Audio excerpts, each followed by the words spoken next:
Salut les frérots, aujourd'hui je fais un petit vlog, ça fait un moment que j'ai pas vlogué. Je trouvais que en tout cas le temps s'y prêtait bien puisque dehors il fait pas forcément chaud. Et là tu vois, c'est un vlog totalement improvisé que je vais te faire pour te parler un petit peu de où j'en suis concrètement sur l'immobilier. Parce que si tu t'es abonné sur cette chaîne au début, c'est parce que je parlais principalement d'immobilier. Là, depuis quelques temps, je fais plus de vidéos, en tout cas destinée à l'immobilier, mais t'inquiète pas, ça va revenir. C'est simplement que, en ce moment, les conditions de marché, le marché fait que je n'ai rien trouvé à acheter. On a fait des propositions d'achat sur certains immeubles avec mon associé il y a quelques temps de ça, qui ont toutes malheureusement été refusées, ou c'est pas passé, on nous est tout simplement passé sous le nez. Enfin bref, on n'a pas eu le bien, t'as compris. Et depuis le dernier achat en date qui a été un immeuble de 3 appartements et 2 locaux commerciaux, d'ailleurs tu as une vidéo sur ma chaîne où on a toute la rénovation, je t'ai filmé un petit peu et je t'ai expliqué ce qu'il en est. Eh bien j'ai beau regarder tous les jours sur le Bon Coin, et je t'avoue que j'ai rien trouvé d'intéressant. Il y a pas mal de choses. Maintenant, c'est des choses qui sont vraiment trop chères. Si tu t'intéresses un petit peu au marché de l'immobilier, tu sais que les prix, en tout cas les taux bancaires de crédit ont vraiment augmenté. Moi, à l'époque où j'ai acheté, on était à 1,2, 1,3, sauf le premier bien que j'ai acheté où j'étais à 4,5, mais c'était en 2010-2011. Là aujourd'hui les taux sont remontés, on est sur des taux quasiment à 3,5 il me semble, et les prix sont restés assez hauts, pour pas dire vraiment trop hauts. Je pense qu'il va y avoir, en tout cas c'est peut-être en train de s'opérer, il y a une baisse de marché parce que c'est pas soutenable. La plupart des propriétaires ont mis des biens en vente il y a quelques mois de ça avec des taux qui étaient encore on va dire à 2% ou quelque chose comme ça. Et aujourd'hui, tu as des biens immobiliers qui sont vraiment trop chers. Donc ça, plus le fait que, j'ai rien trouvé de très intéressant. Moi, je suis adepte, si tu as regardé mes vidéos sur l'immobilier, je suis adepte quand même il faut vraiment une bonne affaire. Et je vais pas acheter une affaire moyenne, ça ne m'intéresse pas. J'achète que si c'est une excellente affaire, en ayant, on va dire, cette caractéristique et cette contrainte d'achat. Forcément, le marché est un petit peu réduit, mais par contre on a l'énorme avantage d'avoir un parc immobilier qui est vraiment très costaud, qui rapporte beaucoup de cash flow, et puis surtout comme tu le sais, tous les bons coups se font, en tout cas toutes les meilleures opérations se font à l'achat. Le prix d'achat, les conditions à l'achat vont déterminer ton cash flow, vont déterminer le prix et la plus-value que tu vas pouvoir avoir à la revente. Donc c'est vraiment hyper important de bien acheter. Maintenant, comme je te l'ai dit, voilà, j'ai pas trouvé de très bonnes affaires, j'ai pas forcément envie de partir à des kilomètres, à des dizaines, des centaines de kilomètres de chez moi. Avec mon associé, on fait une gestion du parc.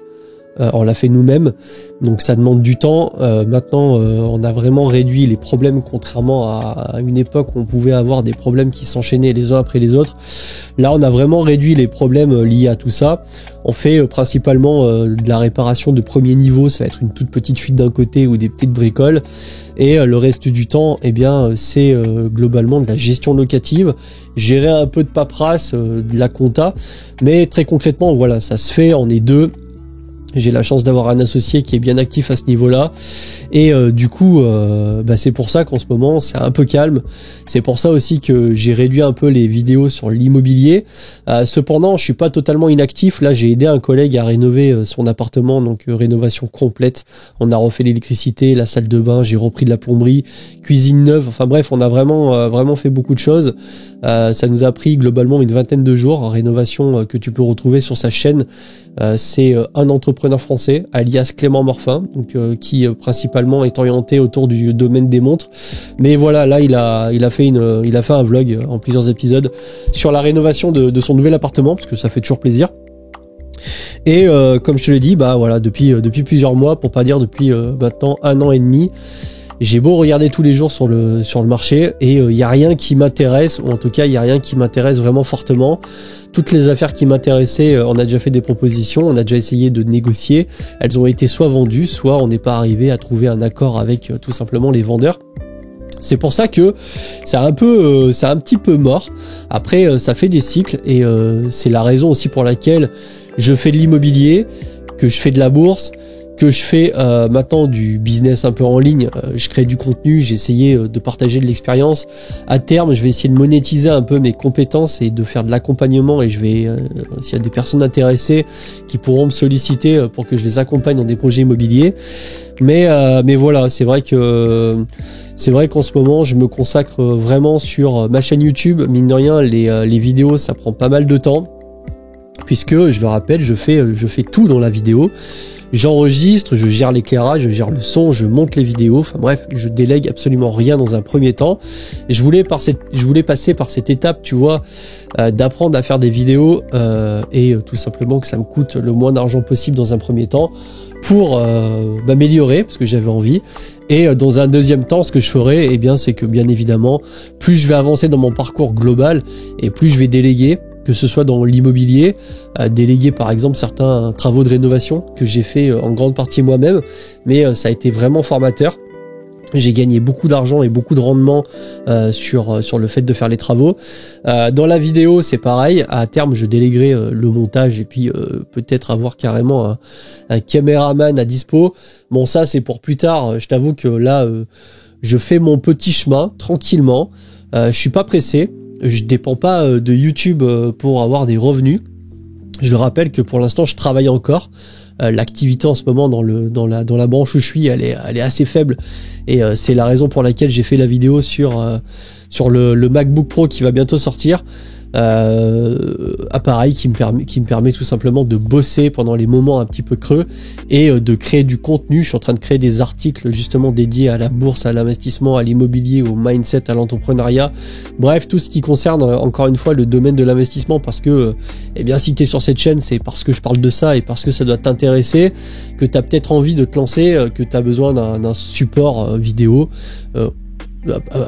au milieu de toutes les vidéos bien évidemment que tu peux retrouver sur la toile. Mais voilà, c'était simplement pour faire un petit point du Jérém, tu parles plus trop d'immobilier. Pour l'instant, c'est vrai, mais ça va revenir, ça fait des cycles, au même titre que la bourse. Eh bien, l'immobilier, ça fait des cycles, il y a des bulles qui éclatent, il y a des prix qui montent et qui redescendent, il y a des crédits, en tout cas des taux qui montent et qui descendent, etc. Ça fait forcément des cycles. Là, j'ai eu une période, on va dire 2015-2020, où c'était un petit peu l'Eldorado dans la zone où j'étais. Quand j'ai attaqué l'immobilier, même, il y avait tellement de bonnes affaires à acheter que je pouvais pas tout acheter. Il y avait des fois 2-3 immeubles en même temps et je me disais merde, c'est dommage, mais je pourrais pas tous les acheter. Alors on essayait d'enchaîner, on a pas mal enchaîné. On est passé chez le notaire un certain nombre de fois en l'espace de 5 ans.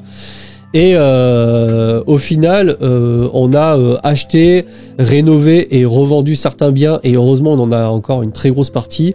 Avec mon collègue, on a eu, je sais pas, 22-24 biens qui sont passés entre nos mains. Là aujourd'hui, on en a encore 14-15 sous gestion, et franchement, ça fait le taf. Mais c'est pareil, en évoluant, on s'est rendu compte qu'il y a certains biens qu'on ne voulait plus.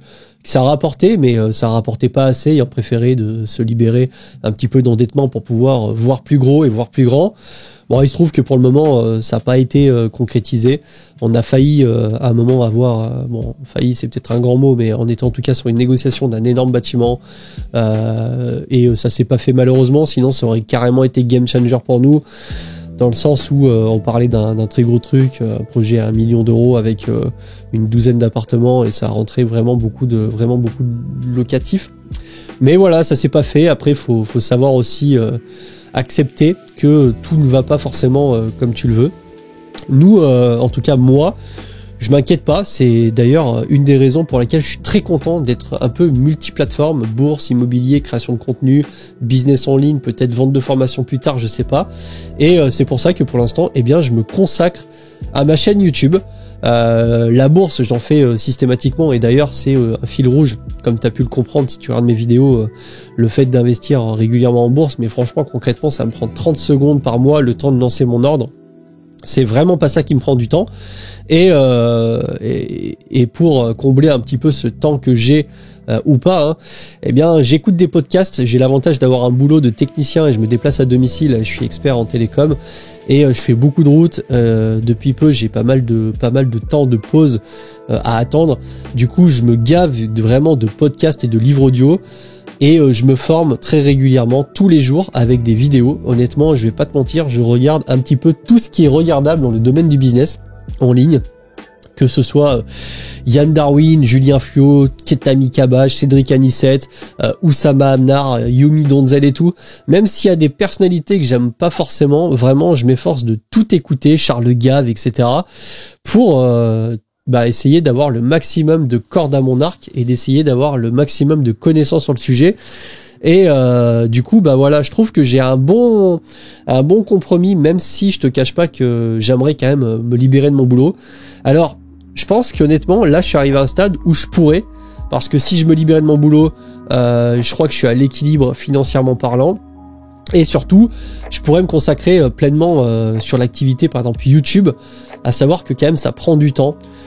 Tourner les vidéos, c'est pas ce qui prend le plus de temps, mais monter les vidéos, gérer tout le montage, essayer de faire un truc propre, eh bien ça prend du temps. Là pour le coup ça va pas me prendre de temps du tout, puisque je vais faire un vlog. Honnêtement je vais couper un peu le début et vite fait faire un speech de fin et monter tout ça. Ça va me prendre un quart d'heure et j'envoie ça. C'est le but aussi d'un vlog, c'est que ça soit un petit peu plus naturel, que ça soit moins monté. Alors après, peut-être que ça fera moins de vues, mais encore une fois, c'est pas grave. Je cours pas systématiquement après les vues. Je suis vraiment dans une perspective et une démarche la régularité, de sortir des vidéos qui sont intéressantes. Et parfois, même si le montage n'est pas forcément présent et que tu fais pas un truc de ouf, eh bien le fait d'être intéressant et ce que tu dis ça intéresse, ça peut quand même intéresser des gens. Et même si c'est 50 personnes, eh bien ça sera toujours 50 personnes et ça me fera plaisir.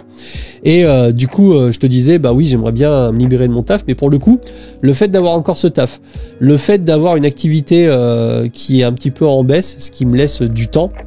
J'ai acheté un ordinateur portable comme je te l'ai dit, je vais écrire des articles, j'alimente mon site web, ça crée du référencement, je m'avance un petit peu sur les idées de vidéos que je peux avoir, et à terme eh bien c'est sûr et certain que je vais soit me faire virer de mon taf par une rupture conventionnelle parce que il y aura plus assez de boulot, soit je vais décider tout simplement de partir, parce que là comme je te l'ai dit, je suis quasiment à l'équilibre, mais je préfère être large et ne pas trop redescendre en termes de niveau de vie, surtout dans la partie investissement, parce que j'investis beaucoup chaque mois. Et je sais pas, peut-être un immeuble qui à un moment va sortir sur le marché, qui va être intéressant, qui va me faire 1000 € de cash flow, et ça sera vraiment le bon tremplin pour partir. J'ai à un moment presque précipité la chose de partir de mon boulot, mais je me rends compte que quand même c'est quand même agréable. J'ai vraiment, pour pas te mentir, un très bon niveau de ressources financières actuellement, en cumulant tout, immobilier, bourse, le business et mine de rien le business YouTube. J'ai sous-estimé la partie affiliation, la partie rémunération via par exemple les sponsors, enfin c'est pas un sponsor mais l'affiliation Fortuneo ou l'affiliation Amazon que je peux avoir partenaire, NordVPN, etc. Et maintenant je suis monétisé sur YouTube. Bon, je te cache pas que ça m'a rapporté je crois 11 $ depuis 3 semaines. C'est toujours ça, on n'est pas non plus sur des chiffres astronomiques, mais ça reste acceptable. Et puis il faut accepter aussi de passer par cette fameuse phase où c'est un peu la traversée du désert. T'as rien, tu fais des vidéos, elles sont vues plus ou moins, et puis voilà, faut simplement continuer. Au même titre que la bourse, tu fais un DCA, tu continues, t'es régulier dans le temps, l'immobilier t'achète, tu fais ta gestion, et YouTube et tous les business c'est un petit peu comme ça. C'est pas parce que tu lances un business n'importe lequel que ce soit que ça y est, au bout de 3 semaines tu vas commencer à générer des revenus et pouvoir vivre et avoir une liberté financière. Ça se passe pas comme ça. Donc voilà, c'était simplement un petit vlog pour te dire que l'immobilier, t'inquiète pas, je suis encore dedans plus qu'à fond, mais malheureusement je peux pas inventer. C'est pas comme un supermarché où on arrive au rayon, tiens j'ai fini de consommer tel ou tel produit et j'en rachète un deuxième. Il y a aussi une notion d'offre et de demande, et autant j'ai connu le moment où il y avait plus d'offres que de demandes, autant là on est clairement dans une étape où il y a beaucoup moins d'offres, en tout cas des offres qui m'intéressent. Comme je te l'ai dit, je suis vraiment plus exigeant. J'ai été déjà exigeant dès le départ, mais là je suis vraiment exigeant parce que j'ai une vision d'ensemble et une vision d'avenir, de futur, où je me vois gérer tout un tas de business, et disons que l'immobilier, je préfère avoir des pépites que ne rien avoir. Voilà, bon, écoute, la dernière fois j'ai fait une vidéo sur le suivi du PEA, tu peux aller jeter un coup d'œil. J'ai aussi fait un gros guide sur sur comment investir en bourse, un guide qui dure plus d'1h30. Si la bourse ça t'intéresse, eh bien va jeter un coup d'œil et check la chaîne de un entrepreneur français où tu me verras notamment rénover, faire un peu de placo. Voilà, c'est des vidéos rénovation, mais ça peut apporter de la visibilité pour lui et puis c'est cool. Allez, sur ce, je te souhaite une bonne journée, je te dis à la prochaine, ciao.